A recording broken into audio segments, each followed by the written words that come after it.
এই দাঁড়াও দাঁড়াও দাঁড়াও দাঁড়াও, ভিডিওটা দেখে যাও। রাত্রিবেলা আমি একা একা কোথায় যাচ্ছি? কালকে বৃহস্পতিবার আর চুল কাটা যাবে না, সেটা আমার শাশুড়ি মার এখন রাত্রিবেলা মনে পড়লো।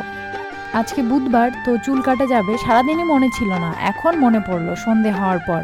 আমাকে কাঁচি হাতে দিয়ে বলছে, চল আমার চুলটা কেটে দিবি। এবার আমি নাও বলতে পারছি না, তাই বললাম চলো। তাই বাড়ির পিছনে গিয়ে একটু ফাঁকা জায়গায় গিয়েছি, কারণ ভীষণ গরম আর ওখানে হাওয়া বাতাস চলছিল। আর সেখানে হাওয়া ছিলই বলে কিন্তু আমি সুন্দর করে চুলটা কেটে দিলাম মার। আর বেশিটা কিন্তু কাটিনি, অল্প একটু কেটেছি, লেজা বেরিয়েছিল। যাই হোক, আমি কিন্তু চুল টুল কাটতে পারি, কারো যদি দরকার হয় তো আমার সঙ্গে কন্ট্যাক্ট করতে পারো। মানে কি অদ্ভুত ধরনের কথা, সারাদিন মনেই ছিল না যে চুল কাটতে হবে। রাত্রি যখন নেমে পড়লো তখন মনে হলো যে না, আমার তো চুল কাটা লাগতো। এরকমই অবস্থা হয়েছে মার। তো আমি একটু ঘোরাঘুরি নাচানাচি করলাম, অনেকদিন পর সুন্দর বাতাস ছেড়েছে আকাশ থেকে। যাই হোক, সম্ভবত বৃষ্টিও হতে পারে। তো আরও ভালো ভালো ভিডিও আসছে, যারা নতুন প্লিজ আমার চ্যানেলটিকে সাবস্ক্রাইব করে আমার পাশে থাকার চেষ্টা করবে। Bye bye.